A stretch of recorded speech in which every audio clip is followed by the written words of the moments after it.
Boa noite, sejam muito bem-vindos, principalmente os que vêm aqui pela primeira vez. Vamos falar um pouco hoje sobre o item 180 e 181 do Livro dos Espíritos, que fala assim: a 680. Não há homens que se encontrem impossibilitados de trabalhar no que quer que seja e cuja existência é inútil? E aí responde assim: Deus é justo e só condena aquele que voluntariamente tornou inútil a sua existência, pois esse vive à custa do trabalho de outros. Ele quer que cada um seja útil, de acordo com as suas faculdades. E aí a gente começa falando assim: a primeira coisa é que não existe a palavra inútil no dicionário divino. Deus não vê a gente como pessoas inúteis para o trabalho. Todo mundo pode fazer algum tipo de tarefa. E aí, como não existe essa palavra, não existe ninguém inútil. E um exemplo que eu li, que eu achei muito interessante, é se você pensar até numa pessoa doente, acamada. Ela pode fazer o bem ali, mesmo estando doente, mesmo estando acamada, com uma palavra, com um sorriso. E que mesmo ela só possa mexer os olhos, essa pessoa ela pode transmitir um olhar sincero de amor. Então isso é para mostrar que ninguém é inútil, principalmente todos nós que estamos aqui. E aí, a nossa consciência é que vai dizer se a gente está trabalhando menos, está trabalhando mais, está deixando algumas tarefas de lado. Dá para me ouvir? Ah, tá. Se está deixando algumas tarefas de lado. Então, assim, é a nossa própria consciência que vai dizer isso para a gente, não é ninguém.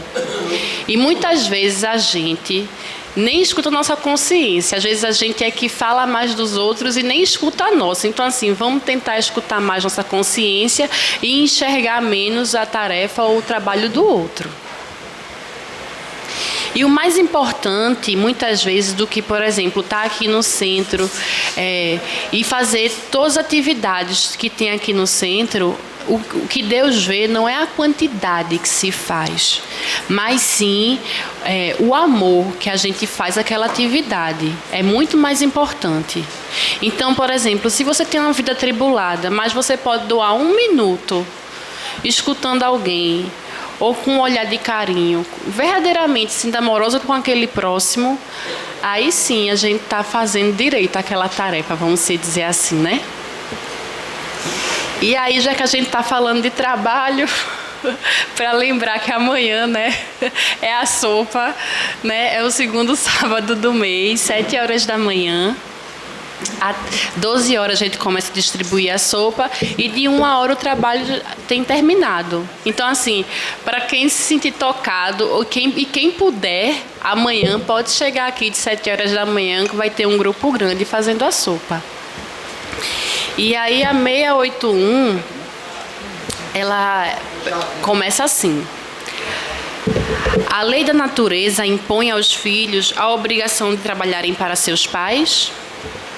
Certamente.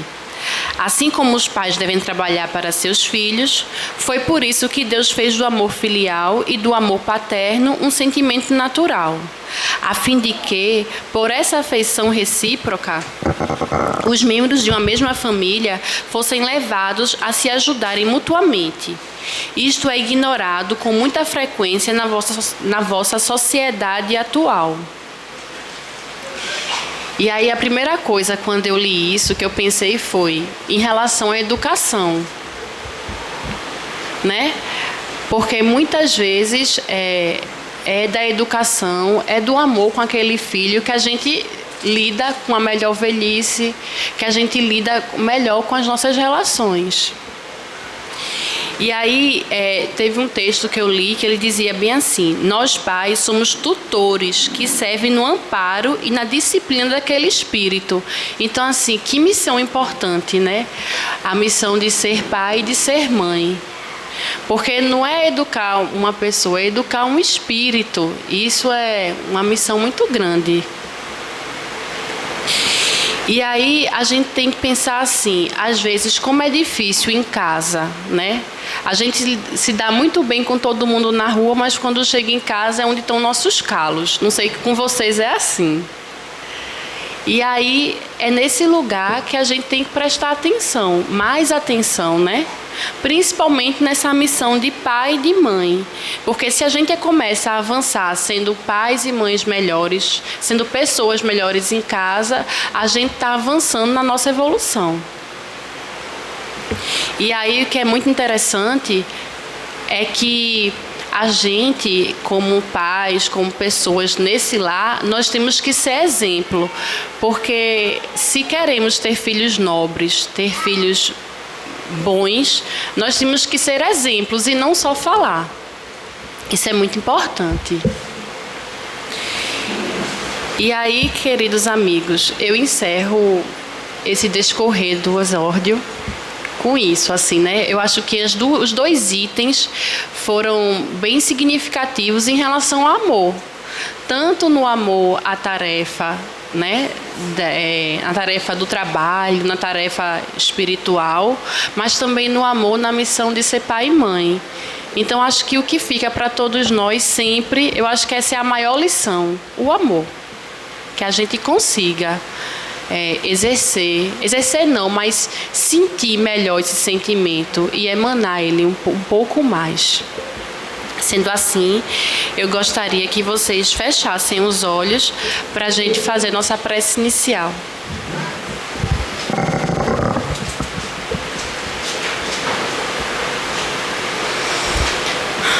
Querido Mestre Jesus, amigos espirituais, estamos aqui já agradecidos e reunidos para sermos acalentados, para escutar palavras que estejamos precisando, para que sejamos tocados, para que a cada dia mais conseguimos dar um passo na nossa evolução espiritual, dar um passo em sermos pessoas melhores. Sendo assim, querido Jesus, te agradecemos. Assim seja. E aí, nosso amigo João Rocha vai dar a palestra falando sobre dar de graça o que de graça recebeste. Boa noite a todos. Pronto, que a paz esteja todo conosco aqui. E é mais uma grata satisfação nós estarmos aqui aprendendo em conjunto, né? Ou exercendo um pouco daquilo que a doutrina nos recomenda, né? Como o segundo mandamento, né? Para os espíritas. O primeiro mandamento é idêntico ao mandamento que Jesus também nos trouxe, né? Amar a Deus sobre todas as coisas, amar ao próximo como a si mesmo. O primeiro mandamento para os espíritas que nos traz a doutrina é: espíritas, amai-vos, é o amor. Esse aí não tem nenhum mais importante, né, e prioritário do que o amor, que se resume também na expressão que está colocada aqui de Allan Kardec, né, onde ele é, digamos assim, afirmativo, né, e é algo que é excludente para todas as outras formas. Só tem uma forma de você adquirir essa condição de libertação, de salvação, que é prioritária. É quando ele coloca ali que é a caridade, porque ele diz: fora da caridade não há salvação. Não existe outro caminho, né? E essa caridade é a expressão maior que poderíamos entender, né, a respeito do amor. Ninguém discute, para aqueles que se adentram, né, no ensinamento do Cristo, quer seja diretamente nos evangelhos, no estudo que a doutrina nos traz, que esse é o procedimento prioritário que todos nós deveríamos buscar. Principalmente se já temos o entendimento, ou conhecemos, ou ouvimos, né? Não importa sobre qual doutrina, mas que sendo cristã, que nos traz não só a doutrina do Cristo, mas muitas outras doutrinas, não é? Religiões, em diversas épocas da humanidade, em diversos lugares, eles trazem essa condição, principalmente da dita lei da reciprocidade, né? Que dá a medida, diz assim, ó, amai ao próximo, não é? Como a si mesmo, fazei ao outro o que gostaria que lhe fosse feito, ou também na forma excludente, né? Não faça ao outro o que não quereis que os outros não lhe façam, né?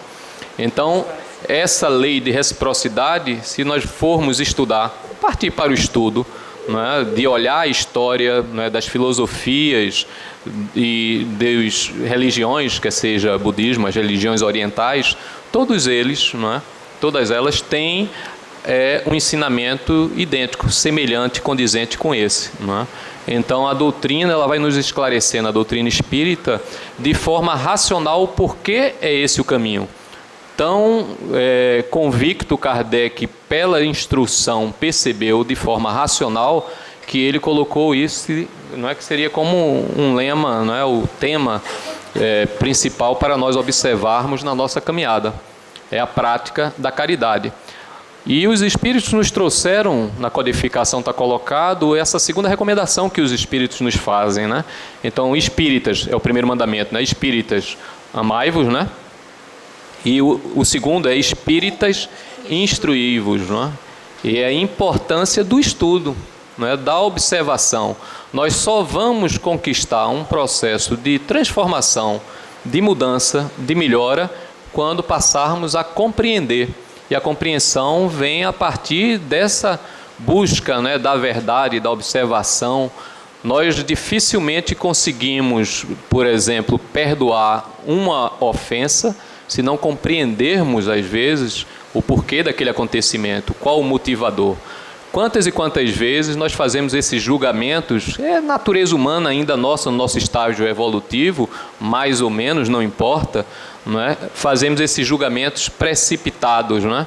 De julgar uma pessoa, um fato, um acontecimento, e nós que buscamos, não é, dizer que seguimos o Cristo, ou que conhecemos, ou que, não é, queremos nos dizer cristãos, ou espíritas, né? A doutrina também nos traz essa passagem, que é uma das questões que os espíritos nos trazem, que ali assistiam a Kardec, que ele diz que o verdadeiro cristão e o verdadeiro espírita é a mesma coisa, são únicos, unos, né?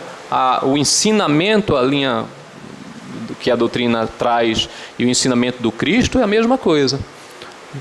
Todos que se adentram, né, no estudo da doutrina vai entender a perfeição dessa lei. E aí a gente vai compreender muitas vezes, de forma racional, aquilo que muitas vezes a gente segue, mas não sente aquela, né, convicção. Aí tem outro resumo, né, que a doutrina nos traz sobre o que ela nos, digamos assim, conclama a buscar, a trabalhar, é a afirmação que ele diz que a fé, né, que todos nós procuramos ter ou entendemos, ou é uma questão muito voltada principalmente nos evangelhos, né, nas escrituras, nas diversas demonstrações de espíritos que demonstraram essa convicção, dessa fortaleza, da certeza, né, através da fé. Ele coloca ali de uma forma muito lógica, e a gente vai entender, que ele diz assim, que a fé inabalável, que não se abala, a fé, não é, que não tem como você fazer ela fraquejar em qualquer momento, é a que encara a razão. E naquele período contido, não, ele diz, em todas as épocas da humanidade. Então, fé inabalável só é aquela que encara a razão em todas as épocas da humanidade. É mais algo que nos puxa para buscarmos esse estudo, essa instrução. Porque quando você começa a ter essa convicção, entender o mecanismo, lhe fazer esse contexto de compreensão, você passa a realmente conhecer, né? E aí, aquela outra afirmação que o Cristo nos trouxe, né, quando ele diz que todos nós, né, e ele diz assim, ó, conhecereis o quê? A verdade, e essa verdade vos libertará. vai nos libertar exatamente desses enganos. Muitas vezes a gente vai tomando ações, fazendo julgamentos, nos levando à condição de erro, de dor, de enganos, exatamente por não ter essa fé inabalável que é baseada na razão, no entendimento, no estudo, né? Então, esse mandamento que é tão explícito, né, que a doutrina nos traz sobre a instrução, o estudo, é de fundamental importância para o nosso processo de crescimento, de, digamos assim, progresso espiritual. Só basta o estudo e a instrução? Não. Ela é uma condição que permite ao espírito, né, caminhar com mais segurança nas suas escolhas, com mais determinação no seu caminho a seguir. Mas precisa de algo que é o que põe em movimento, que é a vontade, né? Eu posso saber todas as... Né, tem uma passagem também belíssima que se refere ao mandamento maior da caridade, que nos é trazida na carta aos Coríntios de Paulo, né, a respeito do amor da caridade, onde ele começa dizendo assim: olha, mesmo que eu tivesse, né, conhecimento de todas as línguas, até a língua dos anjos, né, se eu não tiver da caridade e do amor naquilo que eu sei, né, que é a prática, é o uso, não é, seria como um sino, né, que você bate, ele faz um som, mas não entende, nós não entendemos. De que adiantou todo aquele conhecimento se você não coloca ele realmente na prática? Aí vamos começar a perceber nas passagens dos evangelhos, né, nas parábolas que o Cristo nos traz, o quanto tem essa significação verdadeira, não é, de uma verdade que, não é, se encaminha, né, de uma fé que é inabalável em todas as épocas, continua lá pautada dentro dessa condição de imutabilidade, né, que não se modifica, não é? Então as passagens, as parábolas, os ensinamentos do Cristo continuam atuais hoje e vão continuar sempre, porque elas estão condizentes com essa lei maior, não é? Que é da lei de Deus. E a doutrina vem nos mostrando essa condição de compreensão. E ele ali vai esclarecendo a todos nós, se nós nos aprofundarmos, muitas vezes aqueles fatos ou relatos ou acontecimentos, tanto da história ou das filosofias, ou das condições mais presentes, não é? Mais próximas a nós, que às vezes a gente acha que é uma injustiça, não compreende, mas é uma questão simplesmente de entendimento, de instrução, de estudo, de buscar essa verdade. E a contribuição que Kardec nos trouxe como codificador, que ali ele deu a contribuição dentro da metodologia, dentro da, digamos assim, ordenação dos questionamentos, que ele inclusive nos deixou, de que se nós buscamos algo, não é simplesmente aceitar por aceitar, é tentar colocar no crivo dessa razão, do entendimento da verdade. E era o que ele fez de uma forma, não é, das, digamos assim, mais concretas, né, que nos trouxe os ensinamentos, não é, da espiritualidade através do Livro dos Espíritos. E ele começa aquela primeira questão, né, que nos dá esse entendimento: o que é Deus, né, para dar um entendimento a respeito de Deus, causa primária, né, de todas as coisas, inteligência suprema. E ele vai nos, não é, trazendo esses ensinamentos da espiritualidade superior para que possamos ter esse entendimento baseado na razão, né, que fortalece e nos dá essa convicção da fé. Aí o primeiro ponto também que me chamou a atenção quando tomei contato com a doutrina era essa questão das ditas, digamos assim, injustiças que às vezes a gente não compreende, aí atribui a quem, não é, se não está ao nosso alcance. Às vezes a gente atribui a Deus.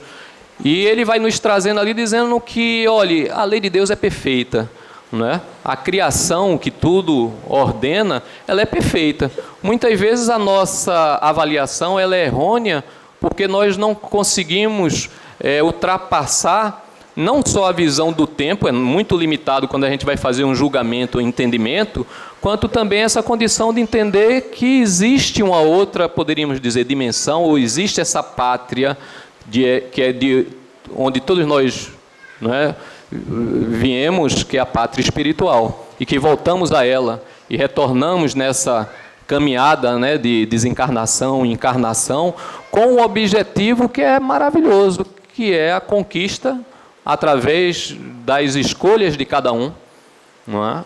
Que faz com que nós vamos nos aperfeiçoando, vamos conquistando, não é, essa nossa condição de progresso. E nessa conquista, quanto mais a gente tiver essa condição de escolher corretamente, e temos todas as condições, independente da nossa, digamos assim, condição favorável de estudo, não é? Às vezes, condição social, de saber escolher corretamente, né?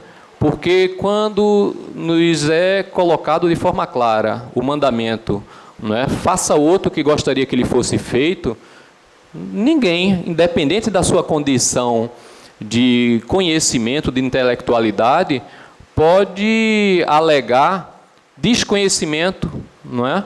Ou o porquê não escolher na forma adequada. Basta se colocar no lugar do outro, né? Às vezes, e a gente vai perceber isso também no estudo da doutrina, ele nos traz essa compreensão de que, e a nossa amiga aqui falou no exórdio, a respeito da intenção, não é? Que é o que é mais importante para a espiritualidade superior, para Deus, é o que é que lhe move a fazer aquela escolha. Não é? Eu recordo que é um aprendizado constante, né? Aqui eu estou como aprendiz, tenho, digamos assim, ainda as minhas imperfeições, não é? Ignorância de algumas faltas que todos nós carregamos, e estamos sempre aprendendo. E semana passada, retrasada, num convite desse, que é um convite ao estudo, me foi colocado aquela passagem da lei de adoração, que é contido num dos capítulos do Livro dos Espíritos, né? E nessa lei de adoração, a questão que eu fui estudar, rever, tratava exatamente de como Deus, né, como seria, não é, para Deus, como é que ele via aquelas atitudes de adoração mais voltadas no passado, mas que ainda hoje pode ser que aconteça. A gente vê, talvez não seja uma adoração dita a Deus, né? Mas lá atrás, dentro dessa condição, quando às vezes as pessoas, às vezes os pais, faziam sacrifícios humanos, né, em adoração a Deus. E a gente vê relatos, né, no Antigo Testamento, em posições até daqueles colocados como profetas ou benquistos, né, como exemplo da Escritura, que para demonstrar a sua fidelidade a Deus, o seu contexto de adoração, às vezes, para uma determinada condição, ouviam, colocavam e iam lá fazer um sacrifício, né, do filho de um ente querido para demonstrar essa adoração a Deus. E você vê hoje, não é, que seria colocado como um crime, mas na resposta dos Espíritos ele diz assim: para Deus o que importa principalmente é a intenção. Por que é que se faz isso? Qual é a condição de conhecimento que nós temos? Então, tudo isso é pesado.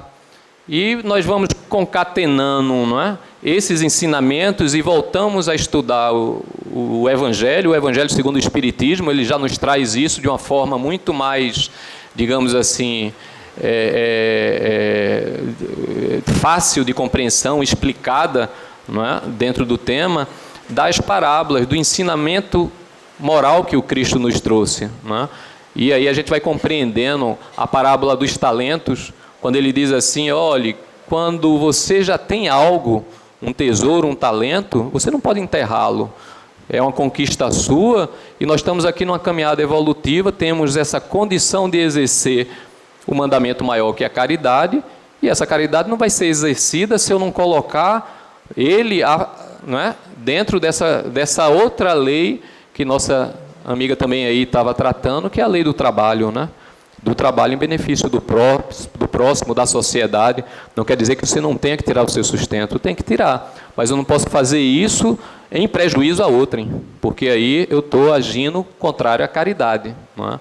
E dentro dessa compreensão da caridade, também no Livro dos Espíritos, tem uma dessas questões que é interligada ao mandamento maior, a informação da caridade como procedimento, né, de maior importância para todos nós, que Kardec, de forma inteligente e direta, né, já tinha a resposta, que é a resposta mais concisa das questões que ele coloca para os espíritos, no Livro dos Espíritos, é a questão quando Kardec, vendo, né, essa grandeza de Deus que, né, nos dá o caminho e nos coloca, né, o conhecimento da lei, e ele vai e pergunta qual o modelo que Deus deu para a humanidade, né? Qual foi o modelo a ser seguido que Deus deu para a humanidade? Aí os espíritos, né, que trouxeram a doutrina, esses espíritos superiores, assistidos por, digamos assim, pelos espíritos superiores, eles responderam de forma concisa: Jesus. O modelo de Deus para a humanidade é Jesus, é quem devemos seguir.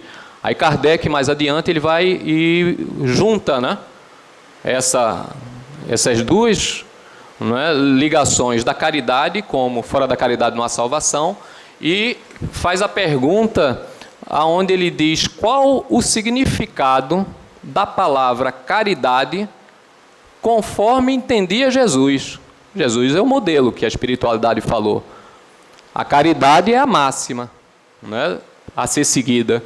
Ele disse, qual o significado da palavra caridade? Conforme entendia Jesus. Porque não tem como você, às vezes, chegar e eu querer vir dar o significado da palavra caridade, que eu posso, né, ser ainda imperfeito no meu grau de evolução e expressar isso de forma errônea, que muitas vezes ocorre, não por, digamos, má fé, às vezes é por um contexto de falta de experiência mesmo, de ignorância. Mas ele juntou os dois e veio essa resposta também tão, ao mesmo tempo, simples, mas tão difícil de praticarmos para exercer a caridade. Aí os espíritos nos responderam, né? A caridade, conforme entendia Jesus, é benevolência para com todos. Fazer o bem, a bondade, né? Aí ele dá prosseguimento e fala a segunda prática do entendimento da caridade conforme Jesus. Ele diz, indulgência para com as imperfeições alheias. Nós, quando observarmos a falta de alguém, o defeito de alguém, buscarmos ter indulgência. Existe essa, digamos assim, esse desafio para todos nós que nos adentramos, conhecemos a doutrina, queremos modificar, digamos, as nossas más tendências, os vícios, fazer a prática, que às vezes a gente fica, digamos assim, caminhando um pouco ainda cambaleando, né, de um lado para o outro, a respeito de eu vejo um mal, eu vejo um defeito, então é preferível não apontar, não falar, não observar, ou quando eu vejo, eu vou lá apontar, e pode ser visto ou considerado, ou talvez a minha forma de agir seja visto como uma falta de indulgência com a imperfeição alheia, né? Aí novamente a gente entra nessa questão que Deus vê. Qual a intenção? Por que é que eu aponto o defeito de alguém? Ou por que quando eu vejo o mal, ou vejo uma falha, eu me pronuncio sobre essa falha, sobre esse mal? Por que é que eu julgo? É para ressaltar e não ter indulgência? Ou é para buscar, vendo aquela falta, aquela imperfeição, eu procurar agir positivamente para aprender dentro daquele ensinamento e ao mesmo tempo ajudar aquela situação a ser superada, né?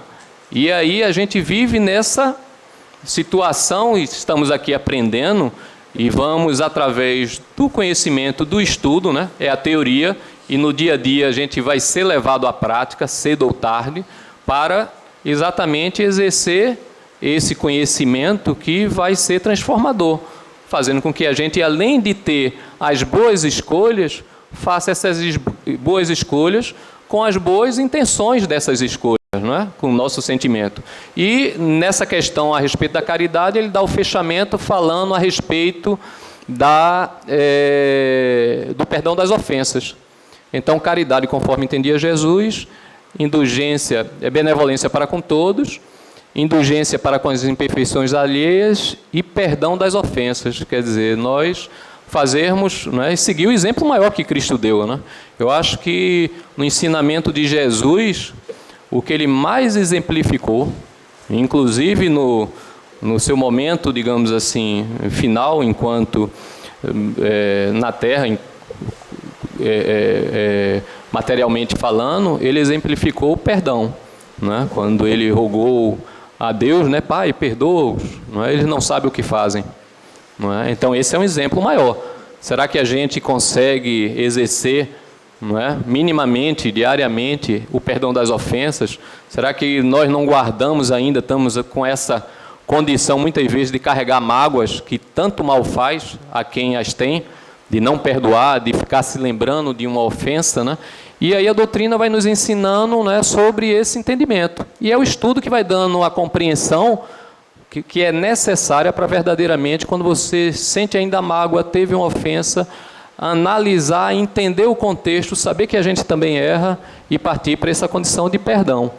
Então a gente vai vendo essas diversas passagens e com o conhecimento da doutrina vamos, digamos assim, fortalecendo, trazendo para nós uma fé e uma forma de agir muito mais segura, não é?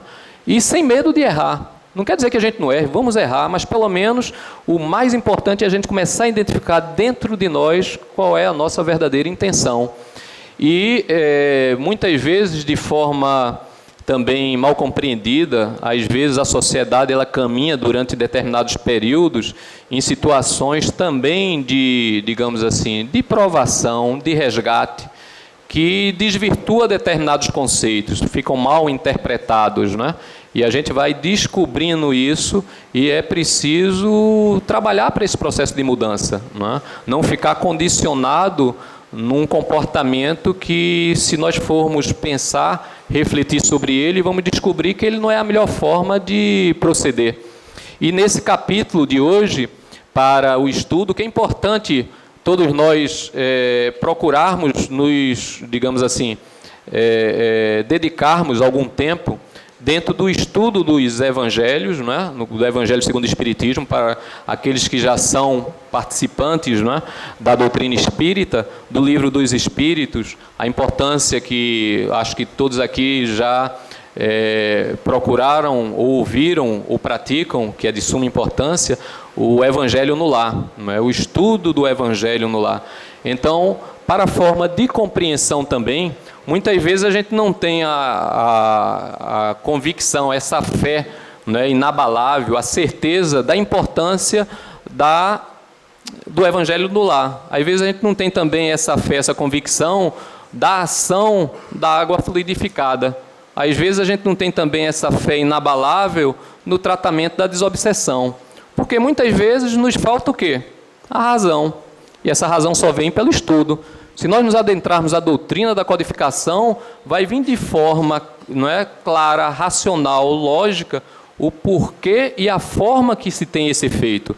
Então, quando Jesus, numa das expressões cotidianas, eu digo cotidiana assim, que na maioria das suas ações de curas, não é, ditas como milagre, daqueles que, não é, que ali ele intercedeu e produziu a cura, ele sempre dizia, não é, vai que a tua fé te curou. Vais, e aí está uma outra, digamos assim, uma outra afirmação, ou uma consideração, né, uma indagação forte para todos nós, ou melhor, para todos nós guardarmos, que ele diz assim, ó, vais e não peques mais. Quer dizer, se eu estava com algo que me trazia uma dor, um sofrimento, e temos a cura, por esse processo, não é? É porque a cura é como se fosse a misericórdia que nos alcança, nos foi dada pela condição, não é? Ali Jesus tinha essa autoridade, mas ele ali colocava, ó, vais e não peques mais. Algum motivo, alguma causa nós demos, não é?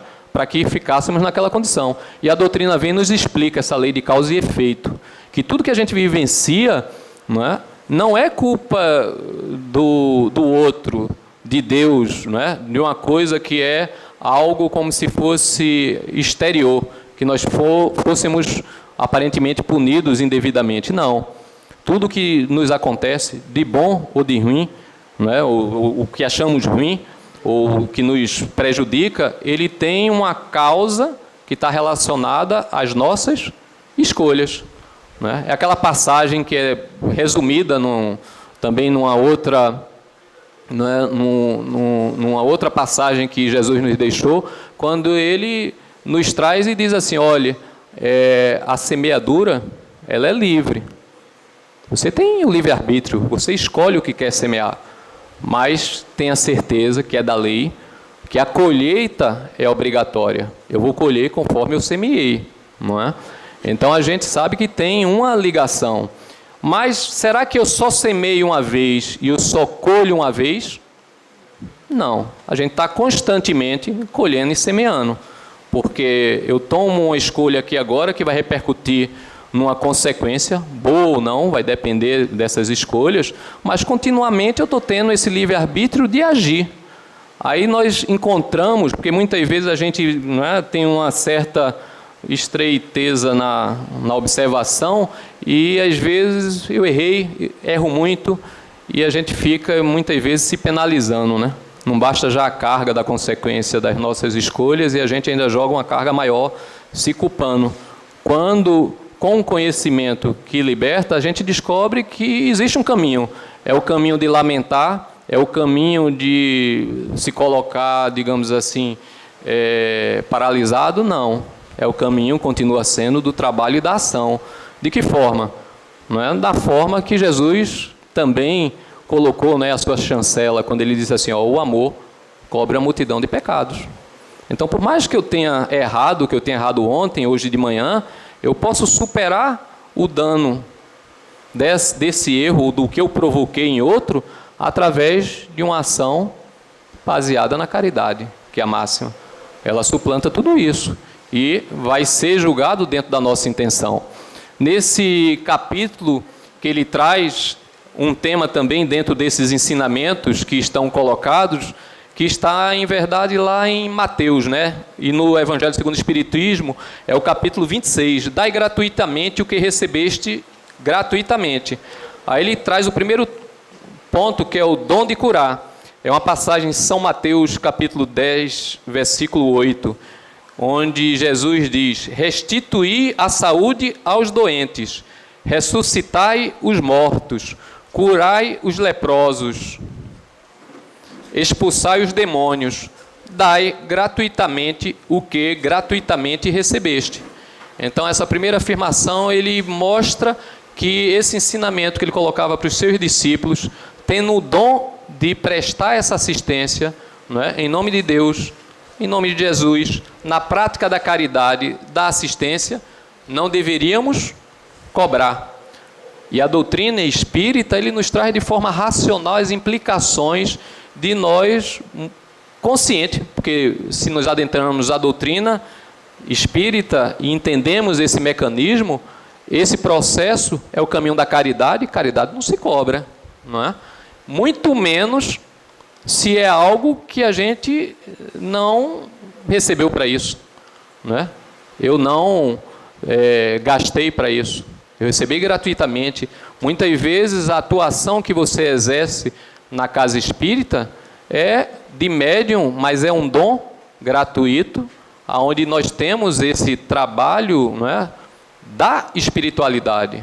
Eu não vou poder procurar nem receber, nem fazer ser pago por uma atuação dessa. Então, nós que nos adentramos à doutrina, não importa a mediunidade, não é? Ostensiva ou não, de expressão ou não, devemos sempre nos ater, não é, a essa recomendação não se deve pagar. Então, numa casa espírita, num trabalho espírita com seriedade, com o exercício da caridade, não devemos, não é, ter essa, não é, aceitação de receber para o exercício algo em troca. Então, ele dá essa continuidade e muitas vezes, quando nós vamos aí também fazer esse exercício, nos chegam, como é que eu diria assim, dúvidas ou indagações. E para nós que começamos a trabalhar, a exercer, mais próximo aí da atividade também mediúnica, né?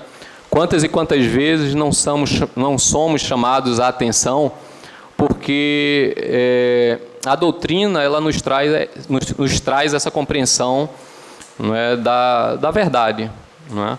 Mas ele nos traz também, e eu me recordo aqui, um sobrinho meu, certa vez, estudando a doutrina, ele novo, e uma pessoa muito sincera e direta, e certa vez, numa palestra de Haroldo Dutra, num fórum em João Pessoa, a irmã dele estava lá, estava conversando com Haroldo, e ele aqui tinha estudado uma das palestras de Haroldo, uma obra, e tinha visto que Haroldo comentou depois, só como uma ressalva, digamos assim, algo que não dava identificação, sobre um convite que ele tinha tido, né, para fazer uma palestra, e que tinha algo, não me recordo bem, dentro do procedimento daquele centro, que não era condizente com o ensinamento da doutrina espírita, a forma de proceder, não é?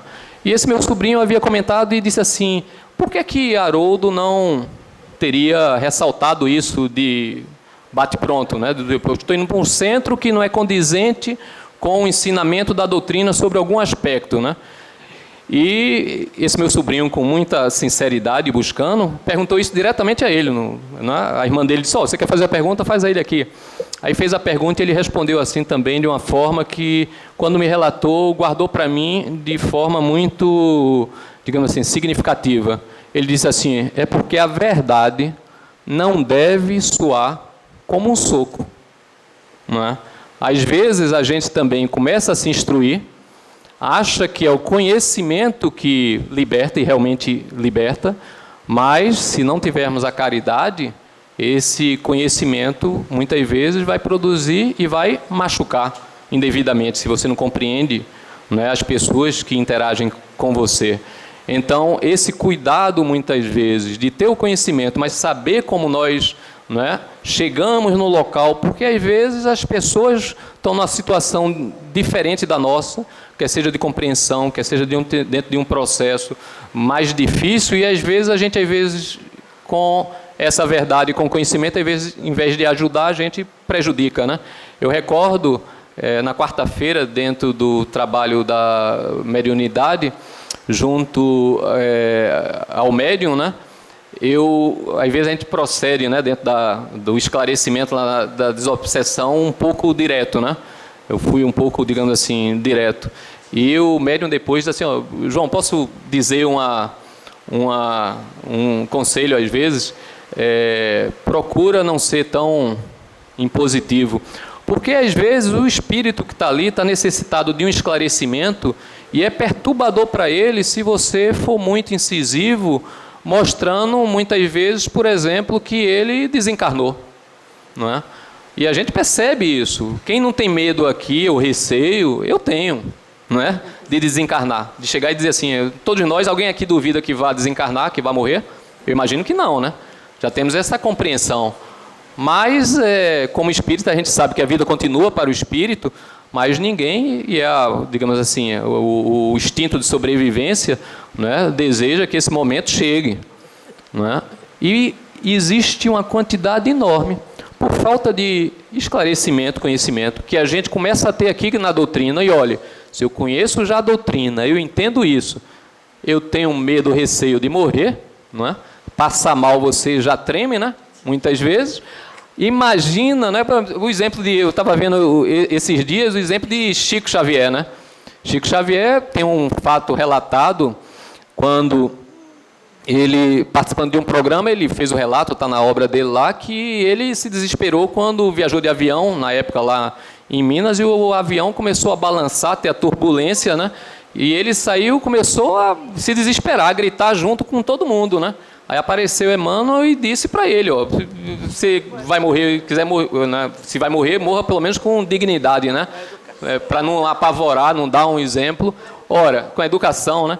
Então, assim, exato, entrou num contexto. Às vezes, nós estamos aqui no trabalho cotidiano, o espírito, quando desencarna, nós, quando desencarnamos, não mudamos de uma hora para outra, não. Eu não vou nem perceber, às vezes, como vai ser essa desencarnação, ou vem um processo, não é, de perturbação, de sofrimento, vai depender da minha condição.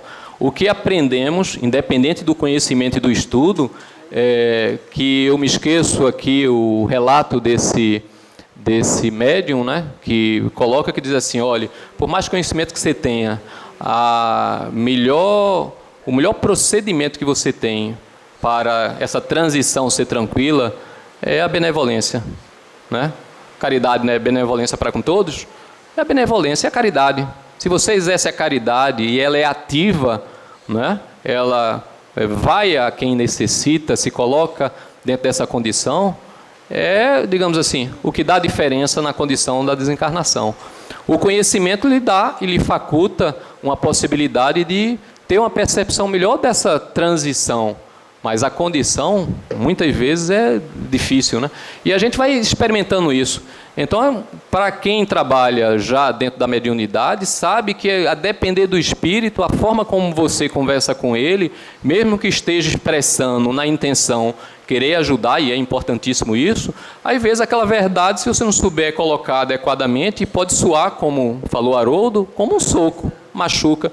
E é o que ele disse, eu senti, quer dizer, porque o espírito lá, na hora chegou ligado, né, à pessoa, porque não queria se desligar dela, porque conhecia, mas estava se achando vivo num corpo físico, né, era o perispírito, não percebia, deixava de lado e vivia ali de uma forma ainda muito voltada ao condicionamento, ao instinto, vivendo aquilo, não queria saber de mais nada. E você começa a querer mostrar para ele que não é bem assim, que ele já morreu, ele entrou num processo de perturbação, que você vai lá acolher, a espiritualidade vai acolher, e você vai sentindo, né, e procurando também ter essa sensibilidade de como transmitir essa verdade, ou se o momento é adequado para transmitir essa verdade. Então você vai experimentando isso, né, vai aprendendo, vai vivenciando. E essa condição da franqueza e talvez o papo ser mais direto, mais produtivo, só vai ser possível quando todos estiverem mais ou menos na mesma condição e tiverem o mesmo grau, pelo menos, de conhecimento através da instrução, do estudo. Não é? Porque alguns já sabem também que desencarnaram, têm a consciência disso, mas estão ainda na escolha do desejo do mundo, da matéria, né? Aí eu vim, digamos assim, também compreender o quanto tem de sabedoria e de verdade nos ensinamentos, né, de doutrinas orientais, né, do budismo, principalmente naquela que diz o trabalho a ser feito no grau de evolução para que nós nos desvencilhemos do apego às coisas materiais, porque o apego é sofrimento. E nessa condição, né, cambaleante, para lá e para cá, tentando se ajustar, a gente fica muitas vezes, né, num momento e percebe, não, tenho que me desapegar, vou dar tudo, vou me desfazer de tudo. Não, também não é assim. Porque aqui é uma condição de aprendizado, é uma ferramenta, o corpo é uma dádiva de Deus para você fazer um bom uso dele para o seu aprendizado, né? Então você tem que encontrar esse caminho do equilíbrio, mas... Sim. O apego a meus filhos, até o apego, o amor, o apego, ele no budismo fala, o desapego ao filho, tem que aprender desapegando. Exato, porque dentro, claro,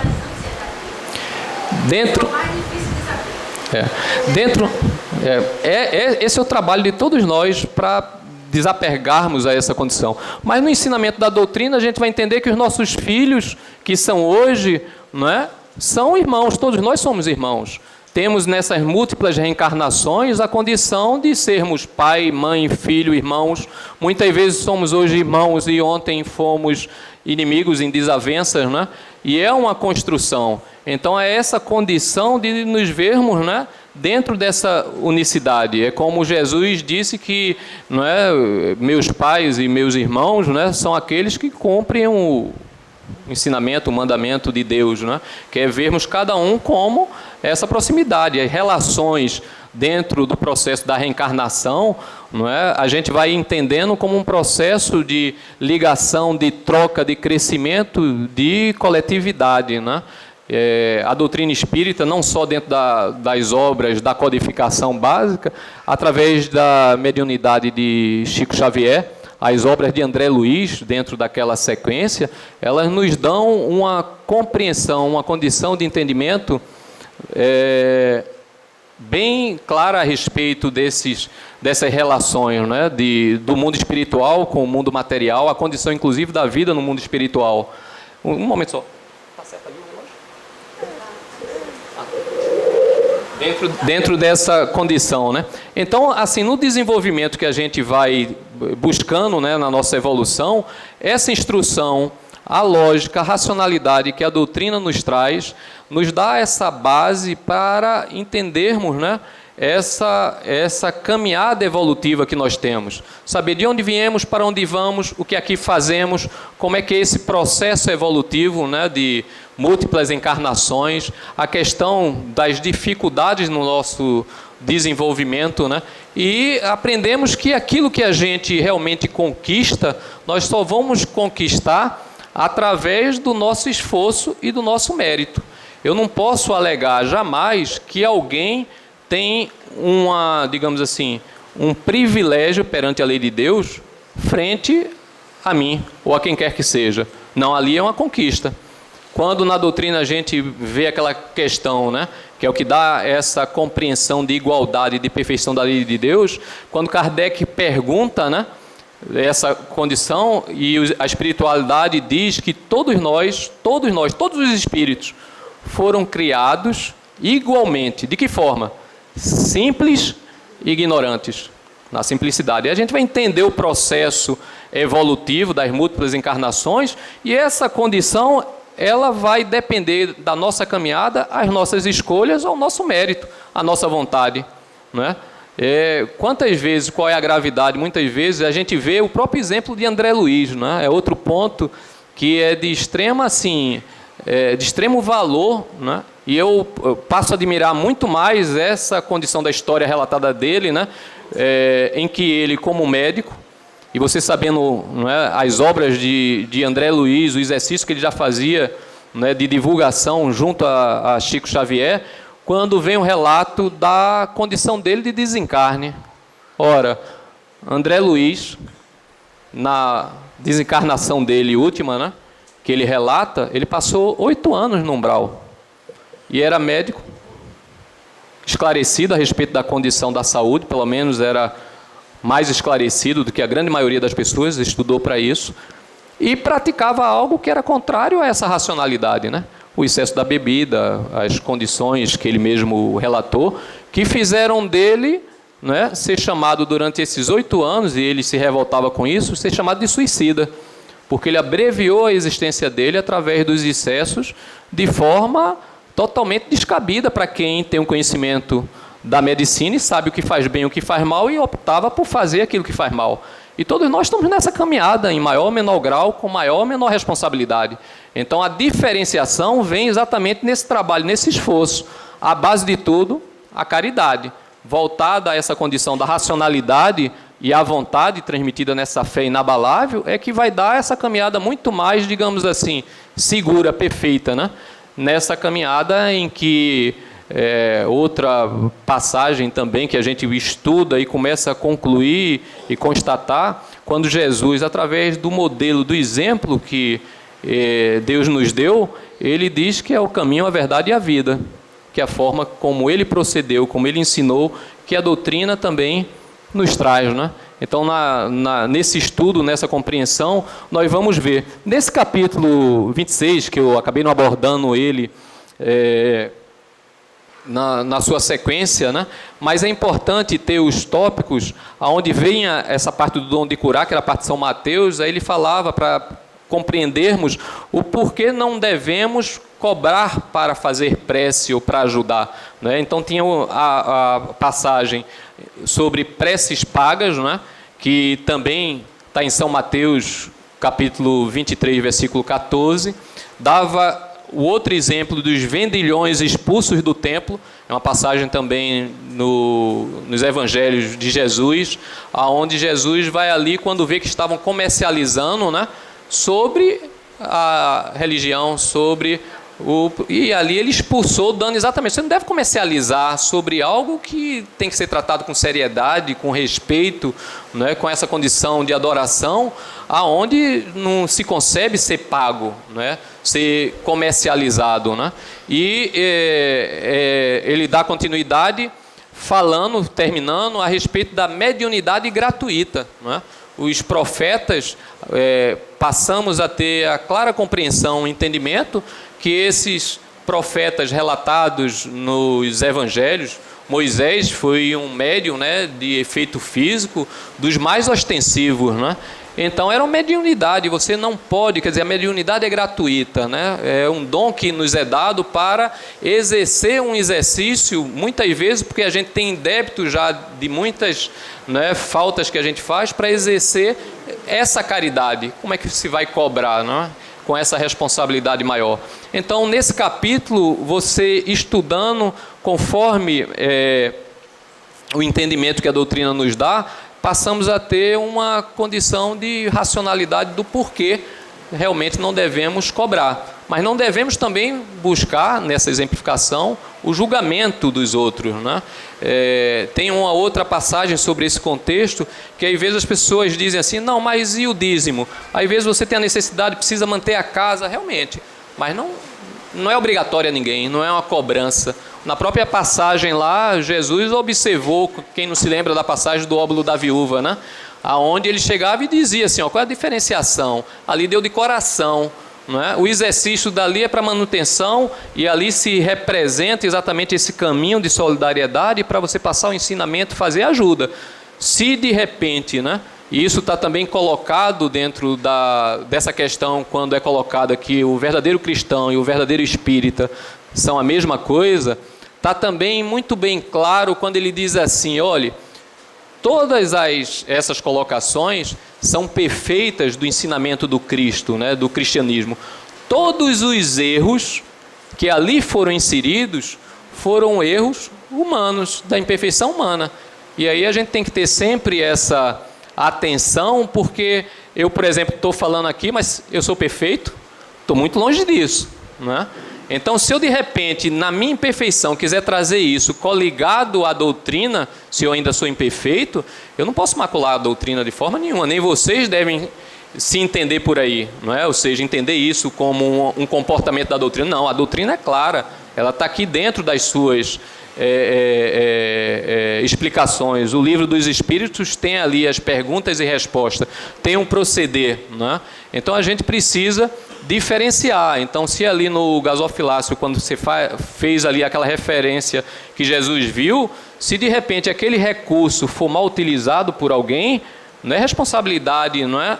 E às vezes a gente fica sem saber distinguir isso, e muitas vezes dá um pretexto, né? Eu me recordo certa vez, algo que até eu também, de certa forma, me deixei levar e depois vim refletir sobre isso, quando às vezes você vai julgar porque dentro de uma determinada doutrina ou crença, às vezes tem a dita quase que obrigatoriedade do dízimo, né? Eu não faço julgamento, não é? Do uso, independente do contexto, mas ali que é colocado, é importante de saber o quê? Qual a intenção, né? Para Deus, será que vai ter importância? Quer dizer, quem usar e fizer mau uso, pode ter certeza que está trazendo para você, mais adiante, uma colheita resultante, não é, daquela semeadura errônea, se ele fez mau uso, se ele enganou. Mas quem tem a verdadeira intenção, deu de coração, no exemplo do óbolo da viúva mesmo, que ele olhou lá e disse, ó, aquela ali deu muito mais do que o outro, que financeiramente, porque ele sentiu a sinceridade. E é exatamente assim que Deus vê, né? Alguém aqui, se compreendermos essa, não é, condição, ou imaginarmos, como coloca ali, não é, inteligência suprema, causa primária de todas as coisas, imaginemos, por conseguinte, que Deus não teria a capacidade de observar, de entender nas suas leis cada um de nós. Acha que podemos enganar? Não, não podemos. E vamos colher exatamente aquilo que semeamos. Então, essa é a importância da intenção. Você tem que olhar qual é a intenção que me move aquilo.